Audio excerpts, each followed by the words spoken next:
राहुल जी, इससे पहले भी आपने अदानी इशू पे जेपीसी पिछली लोकसभा में मांग की थी, तो क्या आप चाहेंगे कि ये इशू और हिंडनबर्ग इशू दोनों कंबाइन हो और दोनों की जांच हो? ये जो इशू है, this is a broader issue than just the Adani issue. It is connected to the Adani issue, but this is a much broader issue.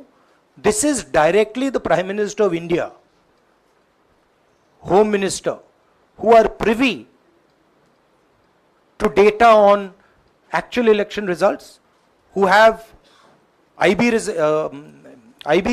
reports, who have their own data, who are advising retail investors to buy stock on the floor. This has never happened before. And by the way, the Prime Minister has never commented on stock market before this. This is the first time the Prime Minister has commented, very interestingly, and multiple times, one after the other, saying that stock market is going to boom, stock market is going to boom, stock market is going to boom. And at the same time, he has information that the exit polls are wrong. He has information that he knows what is going to happen because he has IB data and he also has his own party data. हाँ जी रवि।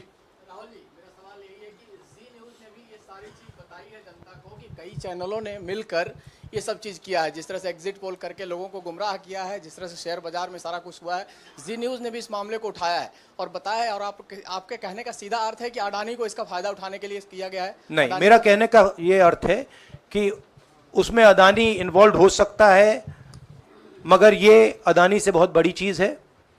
इसमें BJP के सबसे बड़े नेताओं ने कहा है, retail investors को मैसेज दिया है कि आपको स्टॉक खरीदना चाहिए।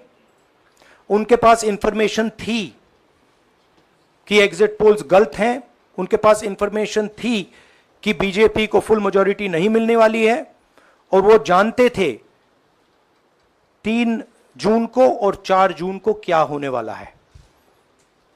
कितने का 30 लाख, कितना 30 लाख करोड़ का नुकसान हुआ है? कितने का? 30 लाख करोड़ रुपए का नुकसान हुआ है और हजारों लाखों करोड़ रुपए का चुने हुए लोगों को फायदा हुआ है।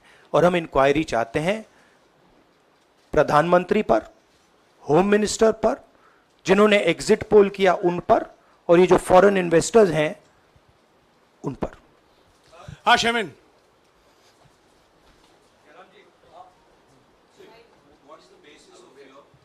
बहुत दूर है। 30 lakh crore loss of asset. How did you arrive at that figure? Do you want to explain? This is based on the value, market value of all the companies the day before the results came, and the market value of the stock market of all the companies at the end of the day on results. हाँ संजीव, एक minute Sanjeev. Rahul ji, you've talked about, are you alleging the involvement of the Prime Minister and the Home Minister? Yes. And whose money is it? Yes, Are you that, saying that it is what I their am money? saying. I am saying that people very high up in the BJP have carried out this scam. I am saying they had partners who carried out these exit polls. We would like to know if these exit polls were actually carried out, if people were actually sent out, and we'd also like to know the methodology of these polls. We'd like to understand who these investors are. We have some sense of who these investors are. So we are not just speaking out of the air. We are confident that if an investigation is done, interesting things will be revealed. And we think the Prime Minister and Home Minister are directly involved in this. हाँ Siddharth. Companies की भी आपको लगता है जांच होनी चाहिए जिनके शेयर बहुत अप गए, जिनके सबसे ज्यादा शेयर खरीदे गए और जिनके शेयर उसके बाद में बीच में बेचे भी गए, तो उन कंपनीज का भी को भी इस दायरे में आना चाहिए, आपको लगता है? हमारा कहना है कि यहाँ पे बड़ा क्लियर है कि स्कैम हुआ है। प्रधानमंत्री ने डायरेक्टली कहा है, होम मिनिस्टर ने डायरेक्टली कहा है, इंडिकेट किया है जनता को कि स्टॉक मार्केट ऊपर जाएगी। होम मिनिस्टर ने तो साफ कह दिया कि खरीदना चाहिए। और जब प्राइम मिनिस्टर और होम मिनिस्टर और फाइनेंस मिनिस्टर ऐसी बात करते हैं तो उसका रिएक्शन आता है, लोग उसको बिलीव करते हैं। तो बिल्कुल क्लियर है कि इन तीन लोगों ने कहा है, यह भी क्लियर है कि इनको मालूम था कि रिजल्ट 400 का नहीं है, 300 का भी नहीं है। तो यह हम पता लगाना चाहते हैं, उसमें आप जो कह रहे हो वो भी शामिल है। राहुल जी, ब्रह्म प्रकाश दुबे, इंडिया डेली लाइफ से। मेरा सवाल यह है कि जो आपने बताया है इतना बड़ा स्कैम है, पहले भी आपने कई मामले उठाए हैं, जेपीसी की मांग पहले नहीं मांगी गई है, तो क्या आपने कहा ये आपराधिक मामला है, क्या कोर्ट में जाएंगे या पुलिस में शिकायत दर्ज करेंगे, क्योंकि आप कह रहे हैं बहुत बड़ा घोटाला है ये? नहीं भैया, मैंने अभी आपको शिकायत दर्ज करेंगे क्योंकि आप कह रहे हैं बहुत बड़ा घोटाला है ये? नहीं भैया, मैंने अभी आपको बोला हम जेपीसी डिमांड कर रहे हैं, इन्वेस्टिगेशन डिमांड अगर नहीं मांगते तो पुलिस में, कोर्ट में जाएंगे? जो भी करना है करेंगे, बट हम आपको ये इंफॉर्मेशन दे रहे हैं कि ये जो हुआ है ये नॉर्मल चीज नहीं है। इसमें प्रधानमंत्री ने इंडिकेशन दिया है, होम मिनिस्टर ने इंडिकेशन दिया है, फाइनेंस मिनिस्टर ने इंडिकेशन दिया है, अदानी जी के चैनल्स के थ्रू इंटरव्यूज किए हैं, और फाइनली लोगों ने इन्वेस्ट किया है, लोगों ने फाइनेंशियल एक्शन लिया है, कंपनीज ने शेयर खरीदे हैं। इसी विषय पर, एक मिनट, इसी विषय पर, इस स्टॉक मार्केट घोटाले पर ही हम सवाल ले रहे हैं। मौसमी, इसी विषय पर कीजिएगा बस। एक मिनट, आ रहा हूं यार, एक मिनट। राहुल जी, एक करके आ रहा हूं यार। राहुल जी, हम लोग ने पहले भी देखा है कि आप लोग ने कई बारी जब सेशन होता है तो सत्ता पक्ष और विपक्ष आमने सामने होता है, जेपीसी की मांग होती है और सेशन पे सेशन वॉश आउट हो जाते हैं और जनता का पैसा वेस्ट होता है। तो क्या आपको ये तो बीजेपी की लाइन है।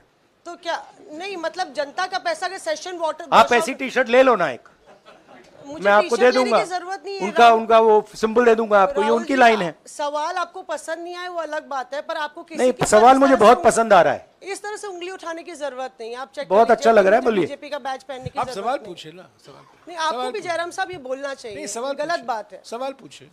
मेरा बस ये सवाल था कि जेपीसी की मांग पे कई बारी कामकाज ठप हो जाता है, तो क्या आपको लगता है कोई और भी राह आप लोग सड़क की राह इख्तियार कर सकते हैं, क्योंकि ये आम आदमी का पैसा है? हम जनता को एक रियलिटी बता रहे हैं कि यहाँ पे क्लियरली एक स्कैम हुआ है।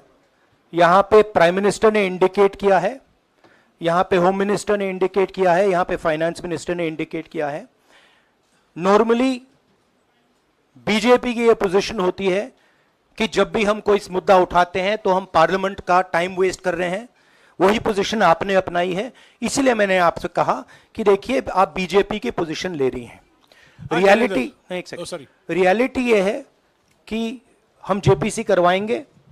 अब ऑपोजिशन में बहुत ज्यादा ताकत है, बहुत ज्यादा स्ट्रेंथ है, और पूरा जो पार्लियामेंट की सिचुएशन है वो बदल गई है। हाँ जैनेंद्र, जेपीसी की मांग जो आपने की है वो तो पार्लियामेंट सेशन में होगी, लेकिन ये जो आम निवेशक हैं देश भर के जिनका 30 लाख करोड़ डूबा है, उनमें कर्नाटक के, तेलंगाना के, हिमाचल के भी लोग होंगे। तीनों राज्यों में आपकी सरकार है, क्या राज्य की जो जांच एजेंसी है उसके जरिए आप जो उन राज्यों के निवेशकों का कम से कम पैसा डूबा है, ये जो आप पूरे नेक्सस की बात आप कर रहे हैं, गुमराह करने की बात कर रहे हैं, क्या वहां से कोई कार्रवाई की हम उम्मीद कर सकते हैं? सोचा जा सकता है, बट ऐसी चीज के लिए शायद जेपीसी सही औजार होगा।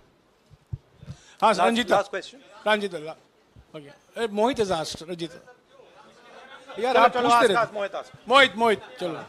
आपको ऐसे सर मैं इज अपसेट सर मैं मोहित आपने चमत्कार किया, पूछ लीजिए। सर मैं मोहित हूँ, न्यूज नेशन से। नहीं जानता हूँ। सर लगातार पिछले घोटालों में भी आपने जेपीसी की बात की थी, आपने हर जांच की बात की, और ये एक बड़ा घोटाला सामने आया, इसमें भी आप जेपीसी की मांग कर रहे हैं। कितनी उम्मीद है कि लोग जेपीसी की ये लागू करेंगे? आपको क्या लगता है कि ये जेपीसी लागू करने वाले, अगर नहीं करेंगे फिर क्या करेंगे आप लोग? नहीं, हम प्रेशर लगाएंगे, डालेंगे, बट मुझे लगता है कि जो पहले राजनीतिक सिचुएशन थी, जिस इम्प्यूनिटी के साथ प्रधानमंत्री पहले काम करते थे, मुझे लगता है वो अब खत्म हो गया है, तो दूसरा नतीजा आएगा। राहुल जी ये आखिरी है क्या और दो लेंगे? ये आखिरी है, आखिरी। नहीं आखिरी हो गया, इन्होंने कह दिया आखिरी। ओके रंजीता।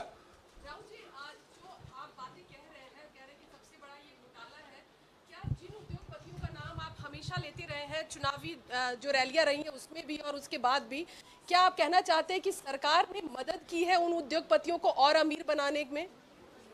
नहीं, मैं कह रहा हूं, मैं सिर्फ सरकार की बात नहीं कर रहा हूं, मैं दो इंडिविजुअल्स की बात कर रहा हूं। प्रधानमंत्री ने और हिंदुस्तान के सब रिटेल इन्वेस्टर्स जिनको नुकसान हुआ है, मैं आपसे बोल रहा हूं, आपको यह बात समझ आ जाएगी। आपका पैसा गया है, आपकी कमाई गई है, आपको नुकसान हुआ है, और इसमें करोड़ों युवा हैं जो ईमानदार हैं। तो नरेंद्र मोदी जी ने, अमित शाह जी ने आपको मैसेज दिया कि 4 तारीख को स्टॉक मार्केट आसमान छुएगी, और आपने उन पर भरोसा किया। मगर सच्चाई यह थी कि नरेंद्र मोदी को मालूम था कि 4 जून को स्टॉक मार्केट आसमान नहीं छुएगी। 4 जून को स्टॉक मार्केट का जबरदस्त नुकसान होने जा रहा है, क्योंकि उनके पास इंटेलिजेंस की रिपोर्ट थी और बीजेपी का जो इंटरनल असेसमेंट था 220 सीट का, वो उनके हाथ में था। तो मेरा यह सवाल है, और मैं आपसे इन्वेस्टर से कहना चाहता हूं कि आपको जो चोट पहुंची है, जो आपको दर्द हुआ है, वो चोट नरेंद्र मोदी जी और अमित शाह के बयान ने आपको पहुंचाई है। और हजारों करोड़ रुपए किसी ना किसी ने चोरी किए हैं, वो आपके जेब से गए हैं, रिटेल इन्वेस्टर्स के जेब से गए हैं। तो मैं चाहता हूं, आपके लिए बोल रहा हूं, मैं